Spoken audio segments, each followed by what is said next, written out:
Olá, meus amigos, boa noite. Já tá friozinho aqui.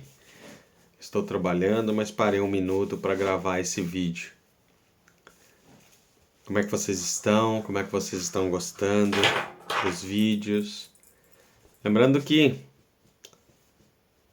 sempre que você vê uma pregação, ouvir uma pregação, peça ao Espírito Santo de Deus para te iluminar. E se vier alguém na tua mente que precisa de estar mais em contato com a palavra de Deus, que precisa conhecer um pouco mais de Deus através da tua palavra, uma pessoa que precisa de orar a palavra. A bem verdade é que a palavra nos liberta, nos fortalece, é um alimento maravilhoso para a alma. Pessoas com síndromes do pânico, pessoas com medo, pessoas com ansiedade, pessoas que precisam de algo para se apegar, nada melhor que a gente oferecer a palavra de Deus para isso, amém? Então fica aí a dica, compartilhe com aqueles que o Espírito Santo de Deus trouxer para a tua mente.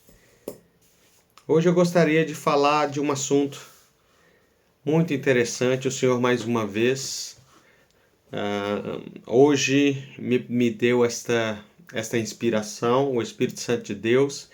Creio que o teor das pregações, das partilhas passadas, dá-se a perceber que Deus está nos levando para um caminho de endireitar a nossa vida espiritual. Um caminho para para nos colocar mesmo num caminho mais reto ao céu, né? Então eu fico muito contente, porque para mim tem sido de grande bênção cada pregação, cada palavra, e cada dia que passa me sinto que eu estou no caminho certo, de buscar a palavra de Deus e sob a luz do Evangelho, endireitar a minha vida, né? Endireitar os meus pensamentos, fortalecer a minha fé, e a cada partilha, a cada oração da palavra com vocês, o Senhor renova a minha esperança. Então vamos orar, né? Vamos ler, e hoje nós vamos estar lendo Lucas no capítulo 15, versículo do 11 ao 32, que é a parábola do filho pródigo. Estamos e estaremos sempre reunidos em nome do Pai, do Filho e do Espírito Santo. Amém. O título desta palavra é uma coisa muito... É um título forte que veio no meu espírito. Gerando filhos pródigos. É pesado, mas é algo que quando o Senhor nos elucida através da luz do Evangelho, é porque Ele quer nos libertar, correto? E quer também nos mostrar um novo caminho. Disse ainda, um homem tinha 2 filhos. O mais novo disse ao pai: Pai, dai-me a parte dos bens que me corresponde. E o pai repartiu entre os 2. Poucos dias depois, o filho mais jovem, juntando tudo, partiu para uma terra longínqua, e por lá esbanjou tudo quanto possuía. Numa vida desregrada, depois de gastar tudo, houve grande fome neste país, e ele começou a passar privações. Então foi colocar-se ao serviço de um dos habitantes daquela terra, o qual o mandou para os seus campos guardar porcos. Bem desejava ele encher o estômago com as alfarrobas que os porcos comiam, mas ninguém lhes dava. E caindo em si disse: Quantos jornaleiros de meu pai têm pão em abundância, e eu aqui a morrer de fome? Levantar-me-ei e irei ter com meu pai, e vou dizer-lhe: Pai, pequei contra o céu e contra ti. Já não sou digno de ser chamado seu filho. Trata-me como um dos teus jornaleiros. E levantando-se, foi ter com o pai. Quando ainda estava longe, o pai viu e, enchendo-se de compaixão, correu e lançar-se-lhe ao pescoço e cobriu-o de beijos. O filho disse: Pai, pequei contra o céu e contra ti, e já não mereço ser chamado teu filho. Mas o pai disse aos seus servos: trazei depressa a melhor túnica e vesti-la. Dai-lhes um anel para o dedo e sandálias para os pés. Trazei o vitelo gordo e matai-o, e vamos fazer um banquete e alegrar-nos. Porque este meu filho estava morto e reviveu. Estava perdido e foi encontrado. E a festa principiou.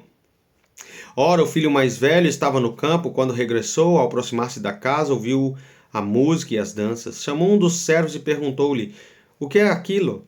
Disse-lhe: o teu irmão voltou e teu pai matou um vitelo gordo por quem chegou são e salvo.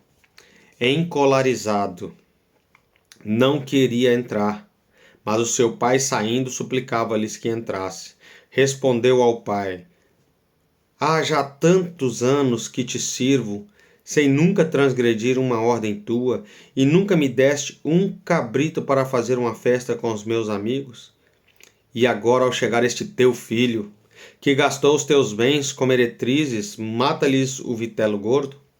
O pai respondeu-lhe: filho, tu estás sempre comigo, e tudo que é meu é teu. Mas tínhamos de fazer uma festa e alegrava-nos, porque o teu irmão estava morto e reviveu, e estava perdido e foi encontrado. Palavra da salvação. Glória a vós, Senhor. Essa é a parábola mais conhecida de Jesus, o filho pródigo. À primeira vista, temos a tendência de julgar, né? De criar um preconceito do filho pródigo, onde o pecado, porque o pecado está muito evidente, né? Pensou somente em si, ele pensou somente em si e nos seus desejos. Julgamos porque é fácil, porque nós conseguimos identificar com muita clareza ali o seu pecado.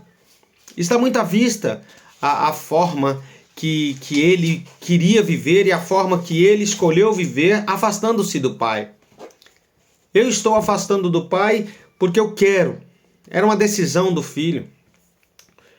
É fácil porque a atitude que ele tomou era conhecida de todos, não era nada em segredo, era um pecado à vista. Então, para nós, que na hora que passemos por este evangelho, a gente consegue criar este pré-julgamento com muita facilidade. Ele queria totalmente desligar do seio familiar. Imagine que tal decisão não foi tomada, irmãos. Isso é uma coisa que eu queria deixar muito clara. Isso não foi tomada no ímpeto. Não foi uma ação impensada do filho mais novo. Essa situação foi criada e gerada durante muito tempo, a partir do convívio familiar. O filho pródigo foi gerado num problema dentro de casa. Quando analisamos o contexto, irmãos, familiar, é muito simples, porque o pai repartiu os bens, ele ainda ficou um tempo ali na família preparando a partida. Por isso mostra com muito detalhe que isso foi uma ação construída. Não foi no ímpeto da loucura, eu vou sair. Não, foi uma ação construída. Então, quando a gente vê o seio familiar do filho pródigo, a gente consegue perceber algumas coisas. E uma frase deste evangelho, que está no versículo 30, revela a situação. Que é: e agora, ao chegar este teu filho, que gastou todos os teus bens. Imagina que o filho mais velho, que era o irmão mais velho desse filho pródigo, mostra aqui uma falta de amor para com o irmão. Mostra aqui uma falta de carinho para com esse irmão. Esse irmão, para ele, se tivesse morrido fora, não ia dar nem se conta, porque não existia. Esse irmão era um irmão que disse ao pai: pai, eu sou muito bom, sempre cumpri os teus mandamentos, sempre fiz tudo de acordo com a tua palavra, pai. Nunca pequei contra o Senhor, e de repente vem esse aí, esse maldito filho. Não está escrito na Bíblia, só estou aqui parafraseando para a gente entender melhor. Vem esse vagabundo que fez só bobagem na vida e o Senhor dá essa festa toda? Que negócio é esse? A Bíblia relata que no versículo 26 que ele estava encolarizado. Ele estava com cólera, o ápice do rancor e do ódio. Imagina que foi nessa frase que se revela o contexto familiar. O filho pródigo era rejeitado pelo irmão mais velho e o irmão mais velho criava situações insustentáveis que foi ajudando o filho pródigo a construir esta fuga. Então, meus irmãos, me faz lembrar muito a passagem de Paulo. Mesmo que eu falasse a língua dos anjos em Coríntios 13, mesmo que eu fizer tudo, se não tiver amor, nada vale, nada adianta. Entendi que a falta de amor criou o filho pródigo. Entendi que o filho mais velho sempre deu contra-testemunho, irmãos. O irmão mais velho sempre deu contra-testemunho e a gente tem um olhar para o irmão mais velho, às vezes, de exemplo, de seguir. O irmão mais velho, com essa atitude, com essa arrogância espiritual de ser o bom, foi criando contra-testemunho e foi gerando sentimentos de rejeição no irmão mais novo. Escolheu fugir da presença do pai por conta dessa situação familiar. Misericórdia, irmãos. Agora vem para mim. Quantos filhos pródigos eu gerei? Quantos filhos pródigos eu gerei por achar ser melhor? Quantos filhos pródigos eu gerei por julgar? Quantos filhos pródigos eu gerei porque nunca tive sabedoria para conversar certas coisas na frente dos irmãos? A casa do pai aqui, podemos trazer isso para a igreja. Quanto contra-testemunho damos na igreja? E as pessoas saem da presença da igreja, da presença do pai, por conta do contra-testemunho que eu dei. É um comentário contra o pároco, é um comentário contra o padre, é um comentário contra o Ministério de Música, é um comentário contra aqueles que querem trabalhar e fazer. É falar mal de um irmão, é muitas das vezes que nós olhamos o exterior da pessoa e julgamos em vez de olhar para o interior. Quantos filhos eu criei? Quantos filhos pródigos eu criei? Irmãos, é muito sério. Quantas vezes o escritor americano, filósofo, ele escreveu assim que as nossas atitudes falam tão alto. Ralph é o nome dele. Que as nossas atitudes falam tão alto que eu não consigo ouvir a tua voz. Me perdoe, Senhor. Me perdoe porque eu sei que eu gerei muitos filhos pródigos.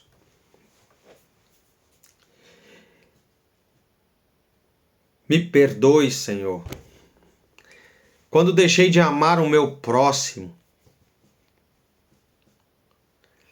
Em vez de celebrar a volta de um pecador para perto do Pai, de amar o meu irmão, não, eu me encolarizo. Como pode aquele pecador voltar para a igreja? Como pode? Irmãos, quantos filhos pródigos eu crio com a minha atitude? O pecado de um é muito evidente, o pecado do outro está escondido debaixo de uma religiosidade falsa, irmãos. Porque não adianta ser muito religioso, rezar terços e as missas, fazer toda a campanha de oração, se não tiver amor. O mais bonito disso tudo, que a simples lembrança de eu tenho pai, foi suficiente para o filho pródigo, para todas as cadeias que o amarravam no pecado, para todas as cadeias que o prendiam no lodo serem quebradas. A simples lembrança. A simples lembrança. O contra-testemunho do irmão o afastou do pai. mas a simples lembrança que tem o Pai quebrou as cadeias que o prendiam no pecado e o trouxe de volta para Deus. Você tem Pai, meu irmão. Não importa a sua situação, lembra que você tem Pai e volte para a casa do Pai. E vamos nos alegrar juntos. Eu vou fazer um exercício. Pedir ao Espírito Santo de Deus que me lembre os filhos pródigos que eu criei, porque eu vou pedir perdão. Eu vou levar isso para o confessionário. Eu vou confessar isso diante de Jesus. Quantos filhos pródigos eu criei? E o Senhor há de trazer no meu coração filhos pródigos criados para eu me pedir perdão pessoalmente e ser um canal de bênção para aquela vida. Que assim seja, meus irmãos, e que o Senhor te mostre e que te crie um coração adorador. Estamos e estaremos sempre reunidos em nome do Pai, do Filho e do Espírito Santo. Amém.